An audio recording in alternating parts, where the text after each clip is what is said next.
Halo Cinekrip, balik lagi di trailer reaction bareng gue Rashid Hari. Yang kali ini bakal nonton trailer untuk salah satu film yang kemungkinan besar bakal bersaing kuat banget, bakal punya kans gede banget di award season akhir tahun ini dan tahun depan, awal tahun depan, yaitu film terbarunya yang Martin Scorsese, Killers of the Flower Moon, yang itu adalah adaptasi novel berjudul sama bikinan David Grant dan bakal tayang di Amrik 6 Oktober.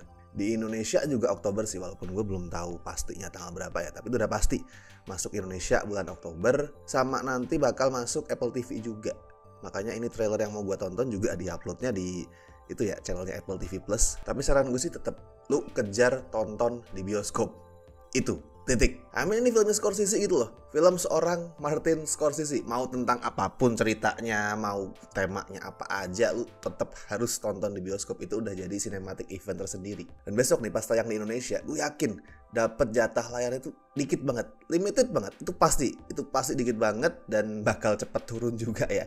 Karena tetap sekali lagi penontonnya nggak akan terlalu banyak meskipun ini filmnya Scorsese, kan penonton casual nggak tahu who the hell is Martin Scorsese. Orang-orang penonton awam tuh nggak tahu. Jadi pasti udah layarnya dikit, cepet turun. Jadi misalkan lu pengen nonton nih, nggak usah banyak alasan, udah tonton di hari pertama.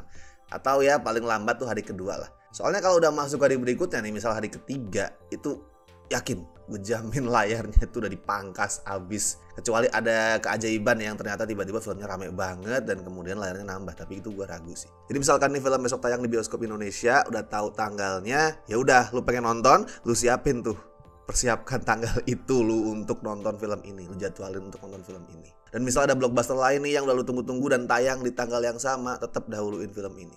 Karena namanya blockbuster tuh pasti bertahan lama main di Indonesia. Seenggak laris apapun ya, at least tuh mungkin berapa hari lah, 5 hari, seminggu kalau itu blockbuster ya. Tapi kalau film-film kayak gini nggak akan bertahan sampai ngelewatin weekend gue rasa layarnya. Dan BTW film ini udah sempat tayang ya di Festival Film Cannes bulan Mei kalau nggak salah, Mei kemarin. Dan so far reviewnya super positif sih. Jadi makin gak ada alasan lu gak nonton film ini di bioskop. Filmnya Scorsese, reviewnya positif pula. Itu udah tuh combo. Gak usah takut ngeliat durasinya yang berapa sih tuh, 206 menit kalau gak salah, alias hampir 3,5 jam. Karena sekali lagi ini Martin Scorsese man. The Irishman tuh lebih panjang loh, lebih panjang 3 menit sih, tapi tetap lebih panjang, 209 menit. Dan itu gak kerasa ngebosenin. Terus Silence, meskipun durasinya jauh lebih pendek, alias cuma dalam tanda kutip cuma 161 menit, tapi temponya kan lambat banget. Dan gak ngebosenin juga. Malah buat gue Silence itu salah satu filmnya Scorsese yang paling cakep, yang paling indah, yang paling menyentuh. Tapi tanpa harus jadi filmnya Scorsese pun gue bakal tetap tertarik sih sama cerita film ini. Kan based on a true story ya. Berdasarkan kisah nyata. Itu bukunya yang jadi bahan adaptasi film ini tuh juga bukan buku fiksi, itu buku non fiksi based on a true story tentang pembunuhan beberapa suku Osage Indian. Menarik, tapi juga beresiko banget karena kalau penggarapannya nggak sensitif itu bisa jadi sesuatu yang ofensif banget. Tapi kalau ngeliat teasernya ya, yang rilis beberapa waktu lalu sih kayaknya Scorsese nggak akan pakai sudut pandang yang ofensif sih, dia peka gitu. Oke, dan kalau gitu coba deh gue tonton dulu trailernya untuk Killers of the Flower Moon, baru nanti gue bahas lebih jauh soal isu-isunya ya. Coba kita tonton dulu. You know, you got nice color skin. What Coy. color do you say that is? My color. Ini baru berapa detik loh? 12 detik ya. Wah, bangke. Wah, udah ditusuk, udah dilempar, udah ditampar dengan sesuatu yang simple banget, tapi ntar gue tonton lagi. Anjing kalimatnya. You know, you got nice color skin. What color The fuck, do you say dude? that is? What the fuck, Jude? My color. My color. The Osage. They have the worst land possible. But they outsmarted everybody. The land had Gue oil suka on nih it. musik-musik yang begini. Black gold.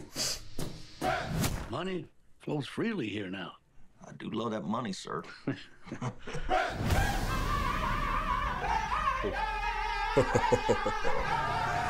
Oke. This wealth should come to us. Their time is over. It's just going to be another tragedy.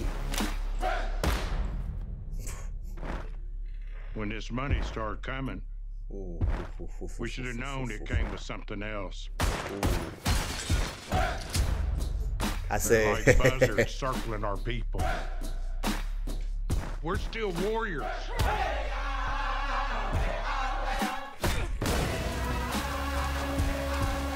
I ought to kill these white men who killed my family. Oh. I need you here. I am right here. You've got to take back control of your home. Oh, dia di antara dilema. I was sent down from Washington, D.C. to see about these murders. See, what about him? See who's doing it.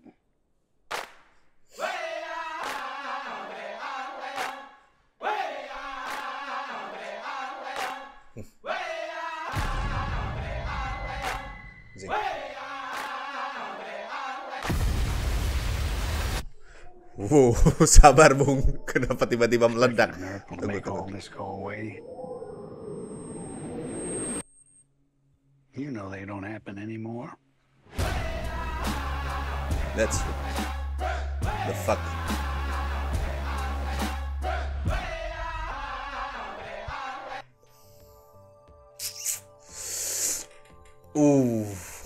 Damn. Anjir, tai banget. Itu bahkan dari momen pembuka trailernya, dari detik-detik pertama tadi gue ngitung berapa tuh, 12 detik ya, nggak nyampe 15 detik kan. Tuh Scorsese udah ngasih kritikan yang tajam banget buat casual racism loh. You got nice color skin. What color would you say that is? Wow, dude. Orang gila mana yang ngomong kayak gitu anjing? Tuh tamparan kuat banget loh, gimana orang kulit putih ya, white people, mau sadar atau enggak, mau sengaja atau enggak, itu sering bahkan hampir selalu ngelakuin tindakan yang ya rasis ke people of color. Mau itu hal-hal yang simple kayak tadi yang dilakuin DiCaprio itu, yang sebenarnya mungkin dia maksudnya tulus memuji, tapi itu bukan pujian yang sensitif, bukan pujian yang peka, atau hal-hal yang lebih ekstrim kayak pembunuhan yang jadi konflik utama film ini, tuh sering banget dilakuin. Dan gue juga suka banget tadi jawaban si cewek pas ditanya what color that is, dia jawab my color. Itu meaningful, itu ada rasa pride di situ, tapi juga ada rasa apa ya, sering jadi korban rasisme. Dan titik itu dia udah sering terluka, dan bukan jadi jatuh rapuh karena diskriminasi itu, dia malah memakai identitas dia dengan semakin bangga gitu. Dia bilang my color, udah kayak ngomong my people, I'm part of my people. Keren, itu cuman dari satu interaksi singkat beberapa detik. Dan gue jadi keinget teasernya waktu itu sih, teaser yang ngomongin soal bisakah lu menemukan serigala di gambar ini, tuh gue jadi keinget ke situ. Orang-orang di gambar ini nggak cuma di shot ini ya, tapi di keseluruhan the bigger picture alias di semua ceritanya itu adalah serigala. Orang-orang kulit putih di film ini kemungkinan semuanya serigala yang menginvasi hidup people of color, atau di konteks filmnya ya orang Indian ya. Gue yakin dah nggak akan ada narasi soal white savior gitu, kayak misalnya ada orang kulit putih yang datang nolongin suku Indian kayak yang dilakuin DiCaprio. Ini kan sekilas kalau lu ngeliat ya, sekilas di trailernya DiCaprio kan seolah-olah kayak white savior. Tadinya ada di pihak konglomerat, di pihak kulit putih yang berusaha ngerampas kekayaan tanahnya orang-orang Indian, terus akhirnya berpihak ke mereka. Tapi itu gue yakin gak akan seperti itu. Tebakan gue nih ya, tebakan gue nanti endingnya tuh bakal munculin kesan yang ironis, yang tragis. Misal karakter DiCaprio tadi yang sepanjang film dilema tuh ada di tengah-tengah antara gue mau cari duit atau gue mau membela suku Indian itu karena gue cinta sama si cewek. Itu akhirnya justru melakukan tindakan yang mungkin paling kejam, paling merusak dibandingkan orang-orang lain. Tapi di luar isunya, gue juga suka banget sih sama gimana trailernya itu dikemas. Gue personal tuh paling suka di saat sebuah trailer jago manfaatin bunyi-bunyian ritmis. Kayak di sini, trailernya kan pakai bunyi-bunyian perkusi ala musik tradisional Indian ya. Terus dikombin juga sama efek-efek suara kayak suara tembakan yang timingnya udah dipasin biar seolah menyatu sama musiknya. Itu sebenarnya approach yang klise yang udah sering banget dipakai di banyak trailer, tapi gue tetap suka sih. Apalagi di saat editingnya tuh presisi banget dan pas banget kayak yang ada di trailer ini, tuh keren. Dan lu juga bisa lihat shot-shot yang dipilih Scorsese nggak cuman asal cakep, nggak cuman asal indah, tapi nguatin kesan filmnya yang epic dan sekaligus kelam, tragis, gila pokoknya. Udah pokoknya kayak gue bilang tadi lah, begitu tayang di bioskop, sikat di hari pertama. Perkara lu nanti akhirnya nggak suka pun itu urusan belakangan ya. Lebih baik lu nanti ngerasa wah gue kurang puas daripada lu menyesal di belakang nontonnya cuma di layar kecil nih di laptop atau di PC, terus lu ngerasa anjing tahu gitu gue nonton di bioskop gue suka banget. Nah mending lu ternyata nonton dan akhirnya nggak terlalu suka. Oke, tapi kalau menurut lu gimana? Apakah lu setuju kalau trailer ini keren banget? Atau mungkin lu ngerasa sebenarnya nggak sekeren itu sih? Atau mungkin lu punya pembacaan lain nih, interpretasi lain soal apa yang sebenarnya mau disampaikan sama Scorsese dan timnya di film ini? Silahkan tulisin semua itu di kolom komentar. Dan seperti biasa gue ingetin jangan lupa like video ini, subscribe Cinecrip, dan misal lu pengen ngebantu kami dengan kasih donasi seikhlasnya, as always bisa klik tombol super thanks di bawah. Oke, so gue Rashid Hari, sampai ketemu di trailer reaction berikutnya.